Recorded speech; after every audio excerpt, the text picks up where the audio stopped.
So this is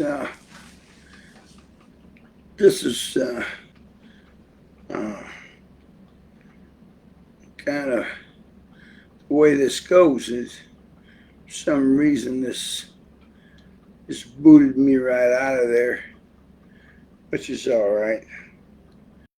It's all part of the game. So I had to restart it. But how do we find the face of God? Well, here's what it says in First John 3:3. Every man that hath this hope in him purifieth himself. Okay. So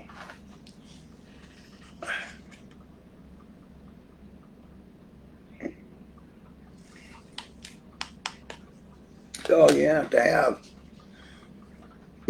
a desire to know him. That's something you have to have. Not just knowing about him or being content to know that he's there, but to have a personal relationship with him. That's something you have to have a desire for. And then you got to purify yourself. You purify yourself because there's parts of us that we inherited, like what he called carnal minded. And this is why he had to tell us that that would separate us if we had carnal mindedness. So Romans 8:6, to be carnally minded is death, but to be spiritually minded is life and peace. Because the carnal mind is enmity against God. It's not subject to the law of God, neither indeed can be. So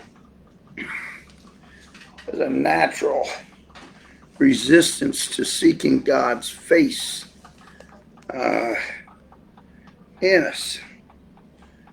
It's called carnality. So we have to overcome that. And we have to put it away. We got to be purified from it. So he goes on, he says,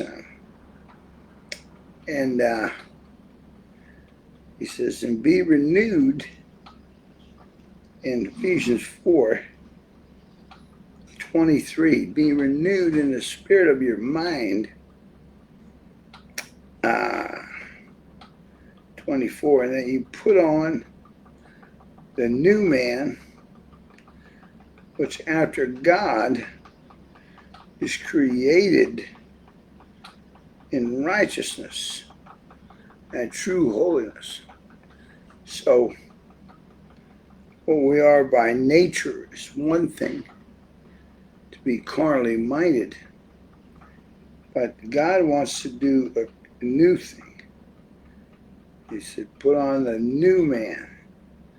And he wants you to know that it's a created being. It's like we were created in the beginning, before the fall. And our minds were not carnal.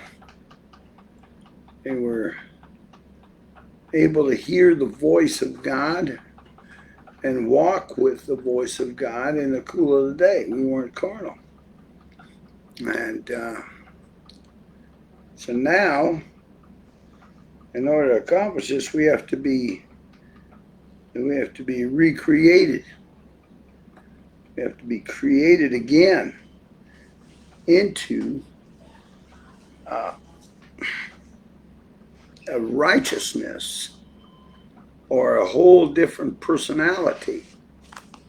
a personality that wants to walk with God and have peace in their life. So you could be born with a warlike spirit, but that's not going to work walking with God. So he'll say, I want you to stop with that. I want you to put it off. And I want you to take on a new man. I want you to be a maker. I want you to be somebody that can know God, walk with God.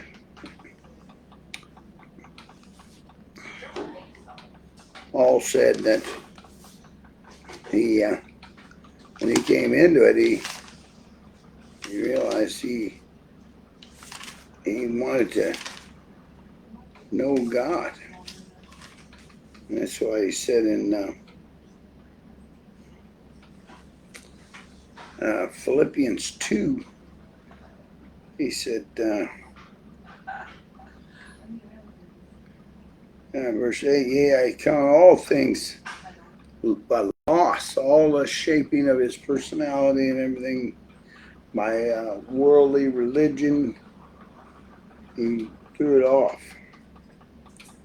The knowledge, for the excellency of the knowledge of Christ Jesus, my Lord, for whom I have suffered the loss of all things, and do count them but dung, and be found in him, not having my own righteousness, or what I seem to be able to accumulate without being recreated, without being changed by God, just of my own self. He said, which is of the law.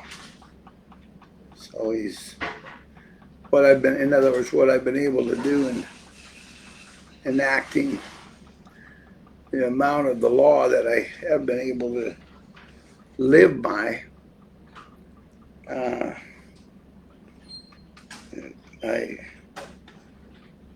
that didn't work, which is of the law, and that was just through the faith of Christ, the righteousness which is of God by faith. So now my mind is changing.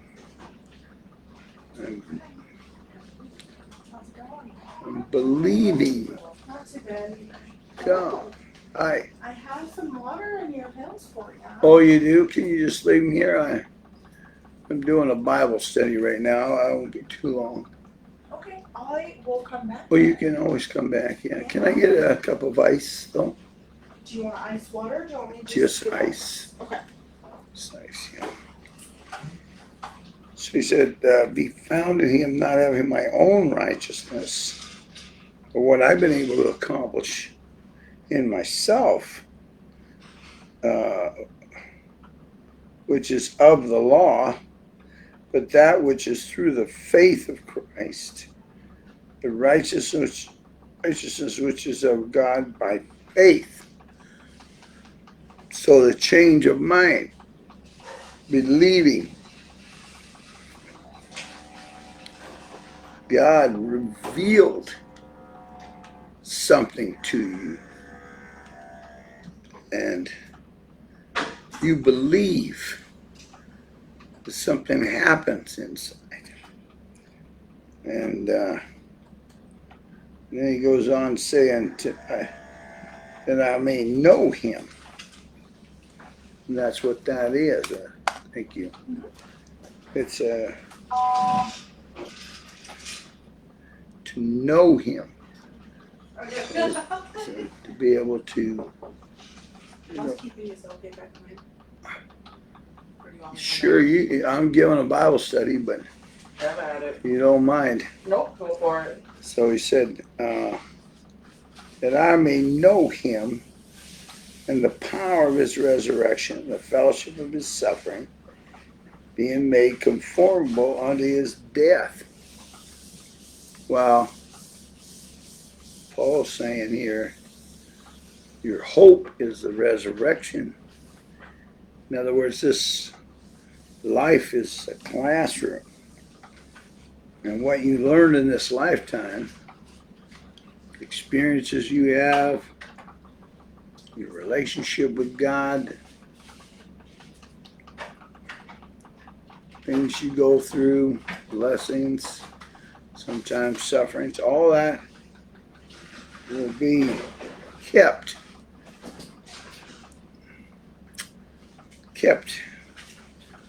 in as a memory in your celestial body. You'll have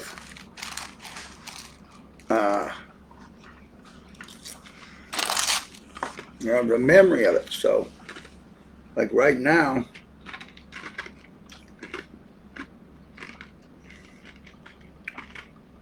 I'm having an experience of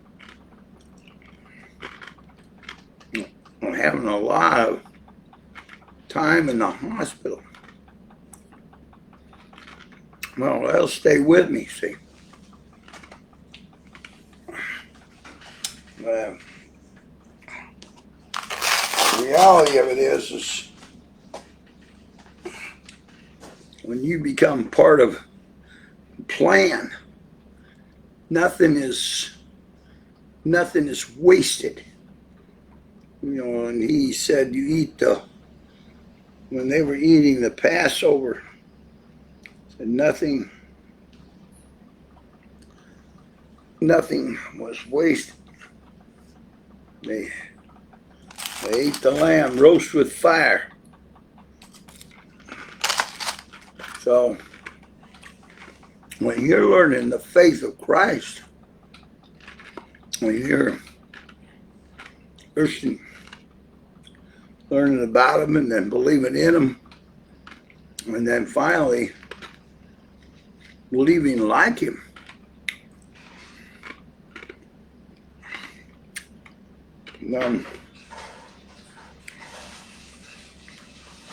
you can know him, say.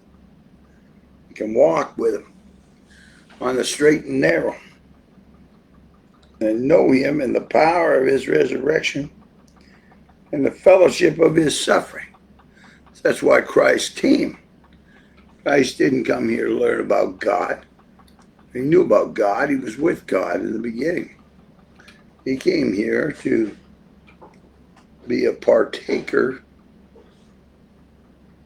with us in our humanity so that he could be our go-to man, our priest. So he came down here basically to suffer being tempted like Adam and Eve were, but not giving in to it, overcoming it. And this is the difference. Jesus came here to be victorious, and he did. He was. It said he over here in Hebrews, he was victorious. He never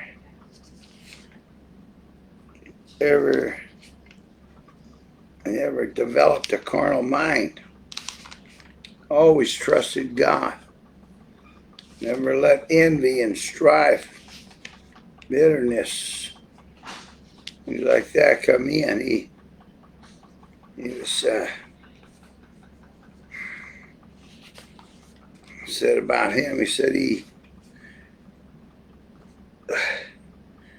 Hebrews 2:14, for so much then as children are partakers of flesh and blood, he also himself likewise took part of the same, that through death this a second here. That he could, he took part of the saying that through death he might destroy him that had power of death, that is, the devil.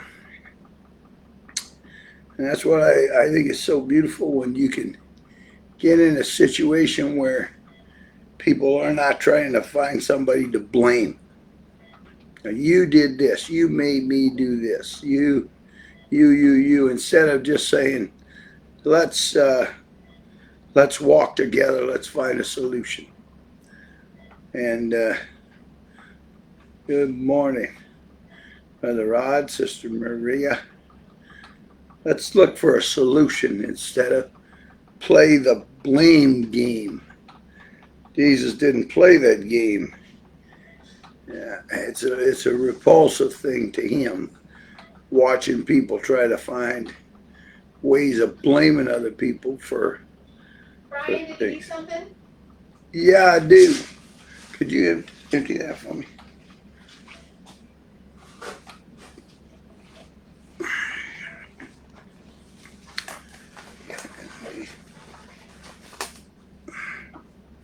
Thank you. So, and he took that out of the way. So when he was reviled, when they came after him,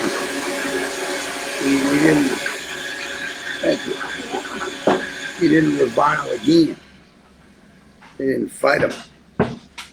He said, Father, forgive them. So he destroyed the devil when he did that. Maybe somebody else has still got to deal with theirs, but he didn't look to put the blame on people. He said, forgive them, Lord. They don't know what they do. In other words, if they had known what they were doing, they wouldn't have done it. And that's pretty much true, because you look at people that are always blaming other people, they really wouldn't want anybody doing the same thing to them. They just don't like it. And nobody likes people sticking their big old knobby in their face and telling you what's wrong with you. So they got their eyes open to it, and they don't do it anymore. If you see people doing that, it's because they don't know what they do. They don't know it. They wouldn't want you to do it to them. So they don't know what they do. So here in Hebrews 7 says, therefore, he is able, talking about Christ, to save them to the uttermost. In other words, you can have your whole personality changed, where you would never even want to do some of them things again, treat people the way you have in the past, and you wouldn't even want to do it anymore. Accusing people, always trying to find fault. Whose fault is it? When you come out of it, it's really petty when you really come out of it. He's able to save the uttermost, and which comes to God by him. You follow his, the way he is. You can do the same thing. You can put away lying and condemnation and become a priest of God. That's what he was.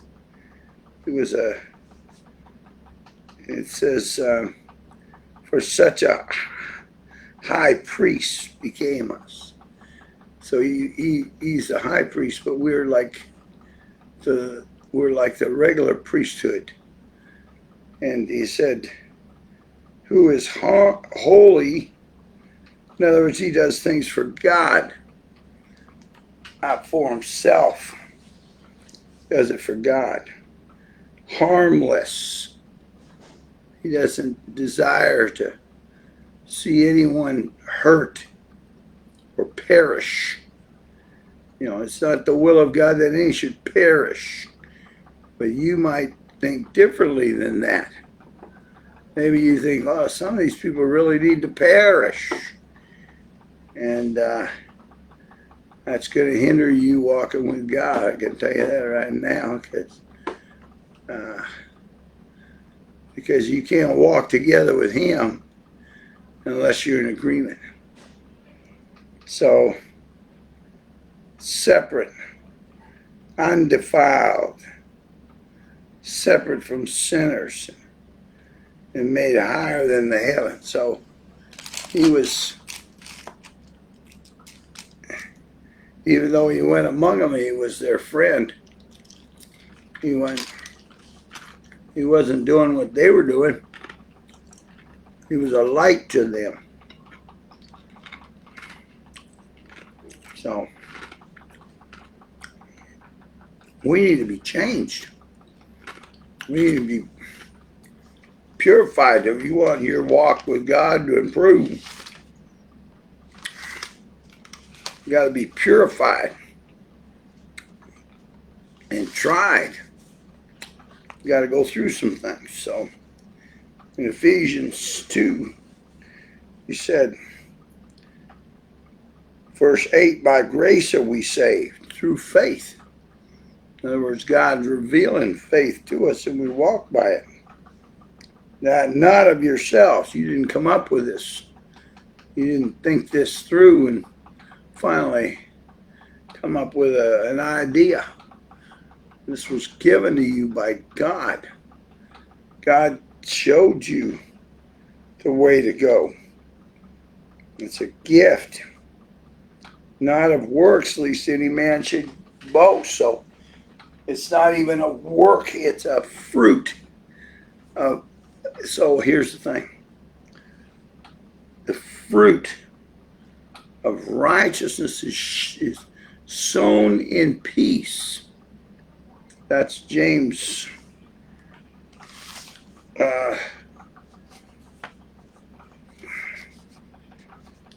chapter, I think it's 3. It's really dry in here. James 3:18. The fruit of righteousness is sown in peace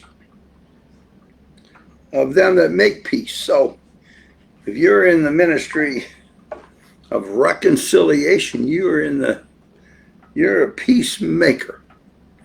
And as you walk with God, and you will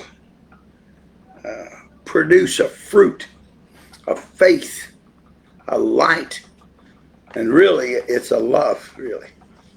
The love of God will be the first fruit. God bless you. I hope everybody has a good day. Appreciate you all.